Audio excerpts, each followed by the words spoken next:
Olá, meninos, eu espero que vocês estejam bem. Esse é o meu desejo, vou iniciar o nosso tempo. Hoje é a nossa sexta aula, vamos concluir o capítulo Brasil Colônia, mas hoje nós vamos caminhar, versar, estudar, ler, seja como for, pesquisar sobre o Brasil Colônia, mais especificamente a sociedade. Nós vamos aí dar uma aprofundada na sociedade. Quem era esse povo? Quem era essa sociedade? Era rico, era pobre, era feio, era bonito, né? Então vamos lá, meninos.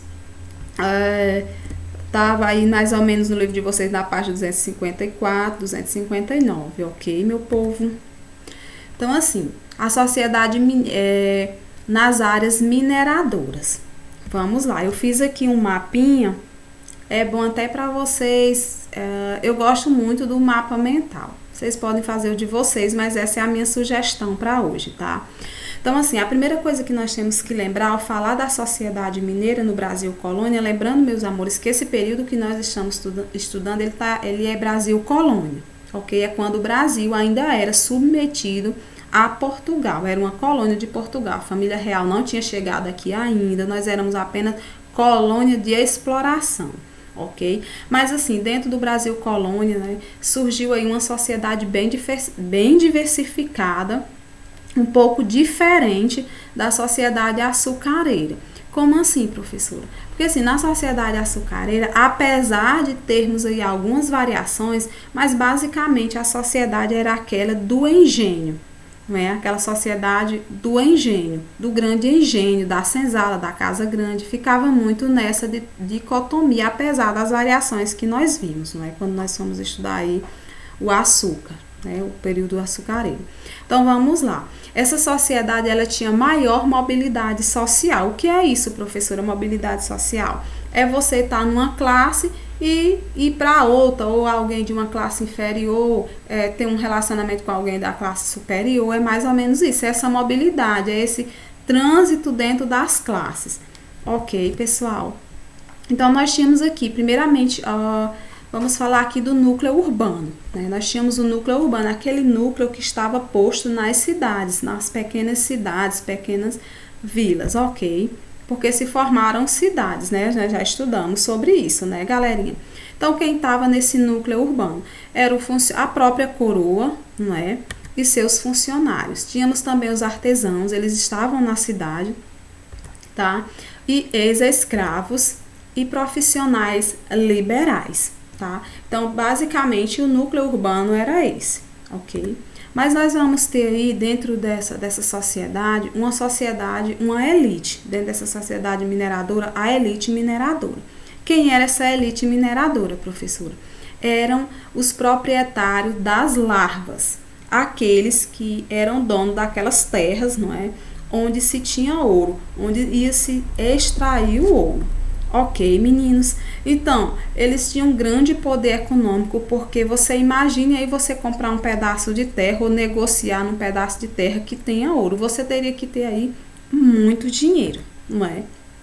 Ele teria que ter também influência política, porque só o dinheiro, se você não tiver influência, não adianta de muita coisa, tá? E nós tínhamos também aí dentro dessas pessoas, eles tinham muitos escravos para explorar essas terras, tá? Então, são essas as características dos proprietários das larvas. Nós tínhamos também aí o alto corpo aí de funcionários que era para ocupar cargos importantes, porque é claro que a coroa ela não ia ter um administrador, um negro ou um índio, de forma nenhuma. Ela ia trazer aí principalmente essas pessoas elas vinham de Portugal, certo? Para administrar esses espaços. Quem eram eles? Ou eram pessoas da própria coroa, ou eram pessoas da elite local, tá? Então, eles eram superintendentes e governadores, tá? Então, basicamente, a elite mineradora era essa. Eram os proprietários de larvas que tinham grande poder político, econômico e muitos escravos, ok? Tínhamos também os altos funcionários, né? Que eram ou alguém da própria coroa ou da elite, tá? Que ocupava esse cargo de governador e superintendente. Até aí tudo bem, meninos? Mas também nós tínhamos uma camada intermediária, que era uma população livre, mais pobre. Tá? Quem era essa galera, professora? Essa galera ela era bem diversificada, bem heterogênea, tá, pessoal? A população livre, ela estava aí entre artesão, alfaiate, sapateiro, artista, carpinteiro, pequenos comerciantes e mineradores. Os pobres eram escravos libertos, indígenas, mestiços, tá? Entre outros. Então, eram pessoas aí consideradas desclassificadas, tá? Pela sociedade, principalmente esse núcleo aqui, ok? Por esses núcleos aqui. Então, eram as pessoas aí marginalizadas, os desclassificados, que por vez ou outra se aventuravam aí dentro das minas, tá? Que com muita sorte, alguém achou aí uma pepita, um ouro, engoliu, conseguiu levar aí no santo, o santo do pau oco, que surge nessa época, né? E de alguma forma esses indivíduos aí, eles conseguiram alguma coisa, tá? Lembra que eu falei que tinha uma maior probabilidade de mobilidade social? Pois bem, então esses indivíduos, eles estavam aí nos famosos bicos, ok? Mas nós tínhamos também aí os grandes comerciantes, aqueles que comercializavam com o ouro, tá? Então, eles se beneficiavam, esses grandes comerciantes, do monopólio, tá? Em muitos casos, eles ganhavam muito mais do que quem explorava. Ok, galerinha, eu posso passar adiante? Vamos lá, vamos falar aqui sobre uma classe que se chama escravo, os africanos escravizados. Nós sabemos que esses africanos, eles vinham da África, né? Esses negros vinham da África de forma arbitrária, não é? Eles eram trazidos para cá, tá? A maioria desses escravos que estavam dentro dessas minas, eles tinham uma vida produtiva aí apenas de 7 a 12 anos. Imagine aí, pessoal, se a gente for pensar hoje, qual é a nossa vida produtiva hoje? Ela é muito longa. Tem gente que morre com 90 anos trabalhando, não é? Se aposenta, mas continua trabalhando, né? Então, para você ver como era agressivo, a pessoa tem uma vida produtiva de 7 a 12 anos. Era uma alta taxa de mortalidade, seja por exaustão ou seja por doença. Ok, então existiram aí 3 núcleos, certo? Eu trouxe esse mapa aqui, já ia esquecendo. Esse mapa não é mapa, é uma representação aqui em porcentagem da sociedade mineira. Tem no material de vocês. Para vocês perceberem, visualizar aqui a porcentagem de que cada um ocupava. E a elite mineradora, a camada intermediária, que eu acabei de falar dessas camadas, a população livre e os escravos. Você veja que metade da população era escrava, meu povo. Tá? Então, é só para a gente pensar essa população, ok? É uma provocação. Então, vamos lá. Existiam aí 3 núcleos dentro desse momento de escravo. Nós tínhamos aí o escravo doméstico, nós tínhamos o escravo de ganho e nós tínhamos o escravo de aluguel, tá, pessoal? Então, assim, o escravo doméstico era aquele escravo que trabalhava em casa, dentro da casa, dentro das casas, estava muito presente aí no núcleo urbano, certo? Dentro dessa sociedade mineradora. Quando nós falávamos do açúcar, ele estava dentro da casa grande, né? O escravo de ganho era aquele escravo que eu tinha, mas que ele trabalhava para outra pessoa, e aí a gente aí meio que dividia o ganho, eu ganhava uma porcentagem, ele outra, tá certo? Então tinha essas nuances. E o escravo de aluguel, que era aquele escravo que eu tinha, mas eu alugava ele para terceiros, para trabalhar nessas minas. Ok? Então, nós tínhamos aí essa hierarquização aí de escravo, ok, pessoal? Então, como a gente pode perceber, era bem complexa, é algo complexo a questão de escravos no Brasil, ok? Contudo, eles tiveram mais possibilidades de barganha, né, com seus donos e adquirir aí alforria, tornando essa sociedade cada vez mais complexa, cada vez mais difícil de nós analisarmos essa sociedade e suas relações, tá? Não vamos esquecer que cada vez se favorecia, quanto mais essas relações elas eram dinâmicas e complexas, mais se favorecia aí a questão da resistência dos escravos. Nós também já conversamos sobre resistência, principalmente aí a questão do escravo fugir para os quilombos, ok, pessoal? Então, ó, calcula-se que de 1910 a 1998 existiu aí cerca de 120 quilombos somente na região mineradora, tá? Só para a gente perceber como essa diversificação ela favoreceu aí a resistência, ela fortaleceu de certa forma aí, tanto o escravo se tornar livre, conseguir sua alforria, porque ele tinha mais poder de barganha aí, dentro dessas três classificações, ele tinha muito mais desenvoltura para tentar aí a sua liberdade, tá, pessoal? Mas lembrando, isso não era fácil, isso era algo muito difícil, muitos morriam, perdiam a sua vida e não conseguiam. Tá? Então, não vamos assim amenizar, mas nós também não podemos deixar de falar dessa complexidade, tá? Então, em torno das minas desenvolveu-se um intenso comércio clandestino também de contrabando desses diamantes, também dos alimentos, lembrando que era uma região que o alimento era escasso, então vai haver também um contrabando alimentar, tá? Com tanto de pedras, de metais preciosos quanto de alimentos, tá? Então, os quilombos aí representavam para a elite, para a coroa, uma verdadeira ameaça, e vai se intensificar aí também a caçada a esses quilombos, a esses negros fugitivos, não é? Também não, essa sociedade, ela também, temos que falar da religiosidade, tá? Lembrando que aqui é predominantemente a religião católica, tá? Mas, no entanto, outras estiveram presentes. Então, outra questão era a diversificação da religião. Ela foi aí uma fusão de vários elementos. É aqui que surge o famoso sincretismo. Foi a fusão aí de elementos, tanto africanos, quanto indígenas, quanto católicos, certo? Então, nós vamos ter aqui esse sincretismo religioso, tá, pessoal? O que era bem diferente da Europa nesse período, tá? Então, apesar da igreja proibir, né, dela impedir esse sincretismo, essa mistura de religião, e ela querer que somente a religião católica estivesse presente, era praticamente impossível. Por quê? Porque ela a Europa, quando chega aqui, ele encontra um índio com uma cultura e uma religião. Quando ele traz esse negro africano para cá, para escravizar, ele traz consigo todo um arcabouço aí cultural, né? Então, isso não era algo fácil. Então, os negros, os índios praticavam aí na surdina a sua religião, tá? Isso não impediu aí que esses elementos se misturassem aí, denominando aí sincretismo religioso, ok? Surgiram também aqui as irmandades leigas.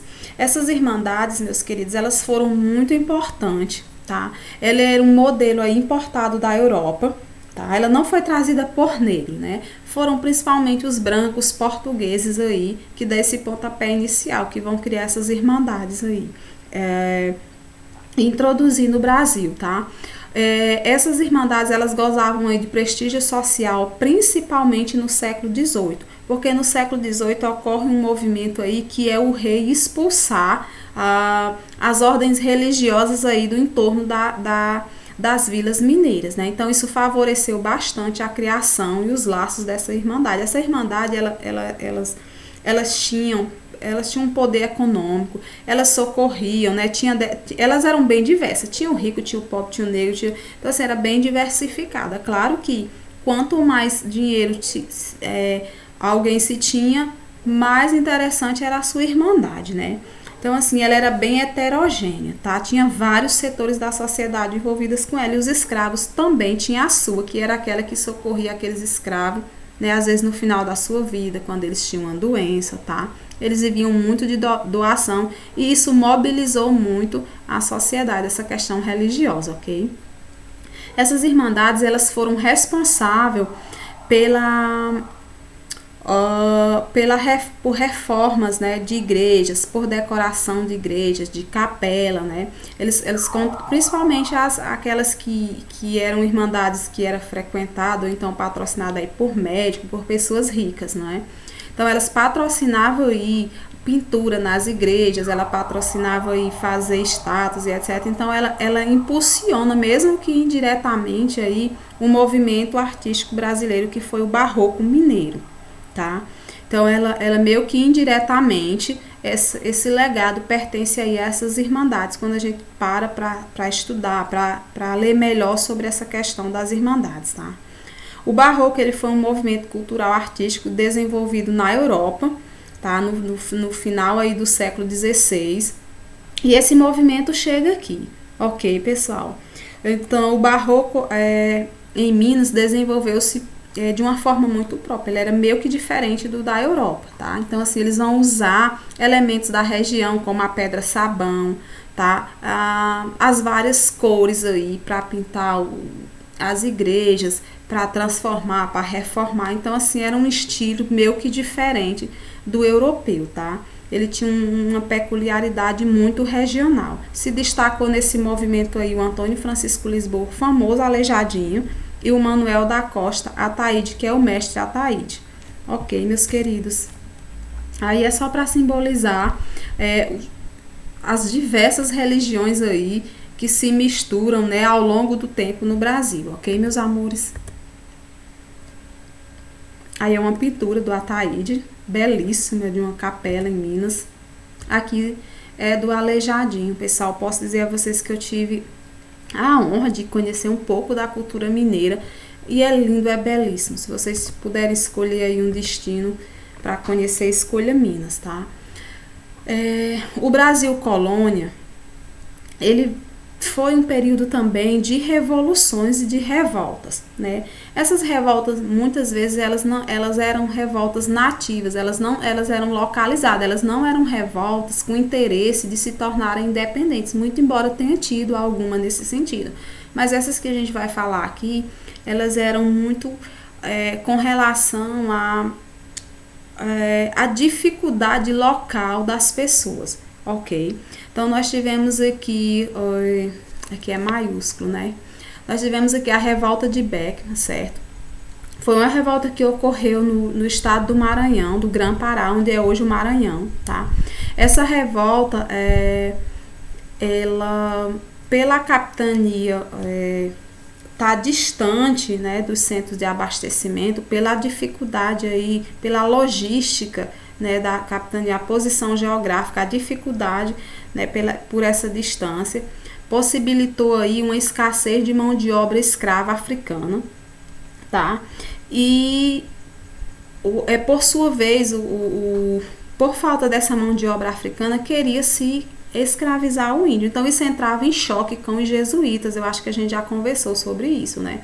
Então, assim, esses choques, essas dificuldades aí financeiras, essa falta de alimento, essa escassez de alimento, levou a coroa a criar uma companhia de comércio do Maranhão. Só que essa companhia, ela não favoreceu muito a região local, ela favoreceu muito mais a coroa. Então, houve aí uma quebra desse contrato, desse pacto aí colonial, né? E se inicia aí um conflito com dois irmãos, inicialmente aí com os irmãos Beck, Matias e Manuel Beck, certo?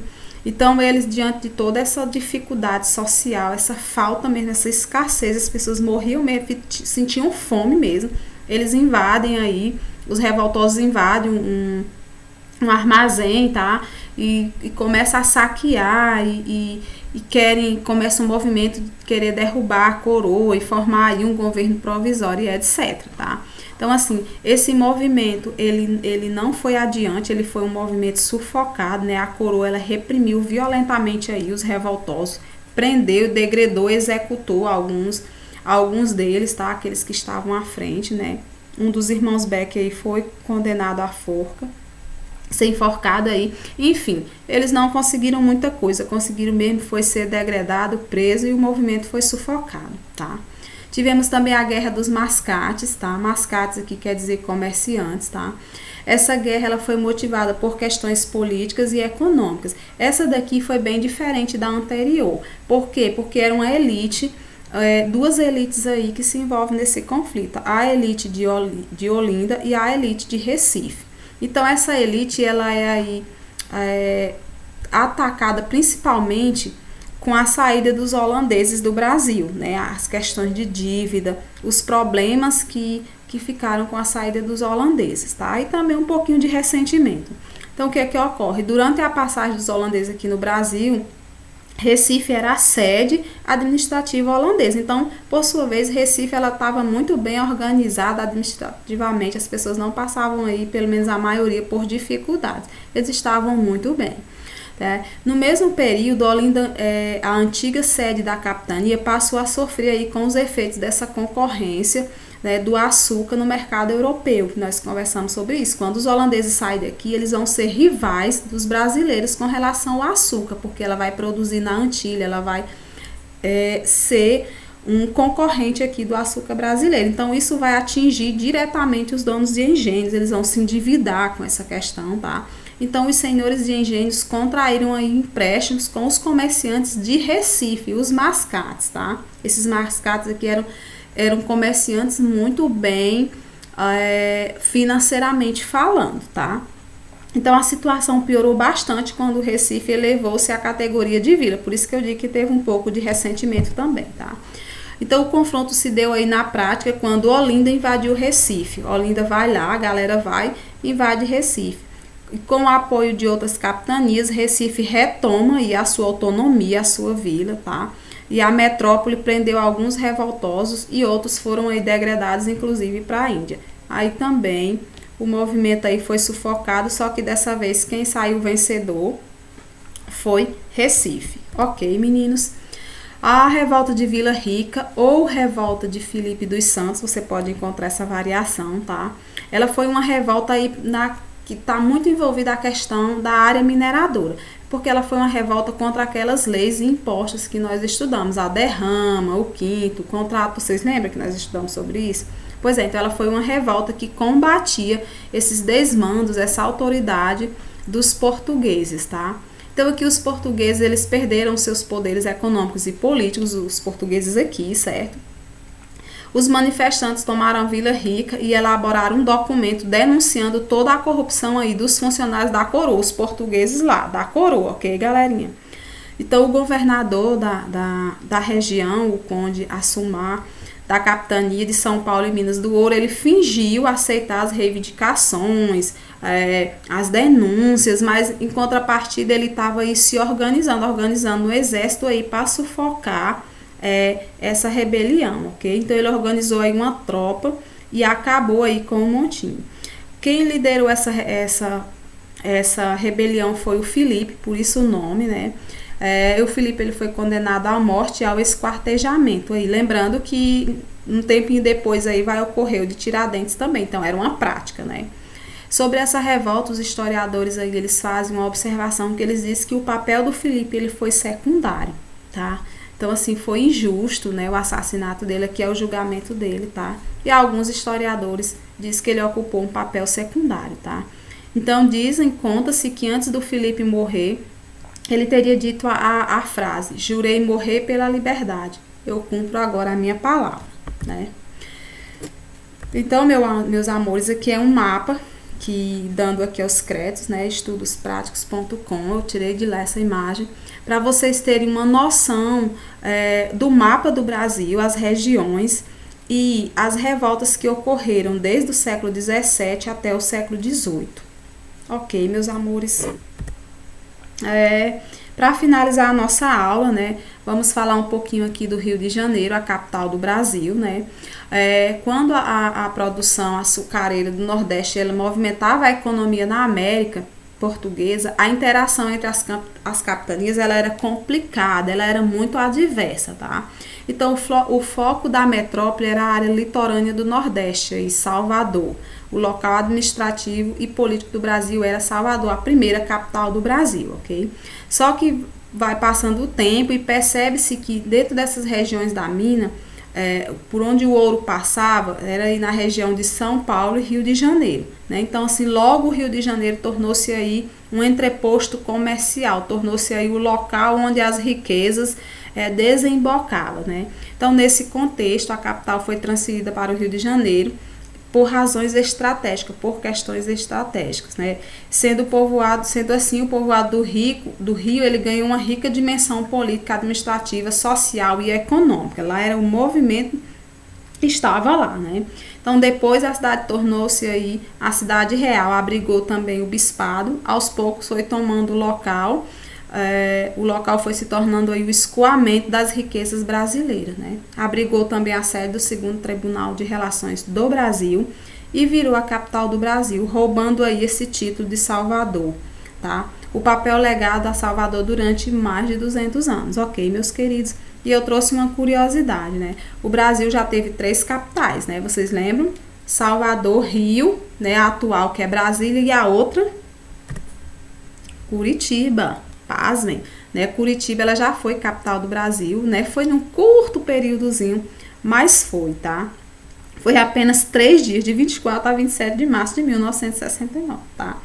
Então, fiquem com essa, meus amores, aqui é a correção, tá? Vocês pausam, vão fazendo aí a correção, tá? Nosso próximo encontro vai ser diferente, vai ser pela plataforma, vai ser em salas virtuais, ok? Quero agradecer, fiquem com Deus, não esqueçam de olhar a agenda, tá? Para a nossa próxima aula, eu peço que vocês destaquem algo que chamou a atenção de vocês dentro tanto desse capítulo mineração quanto do capítulo anterior, para você contribuir na próxima aula, tá, meus meninos? Fiquem com Deus e até a nossa próxima aula, meus amores.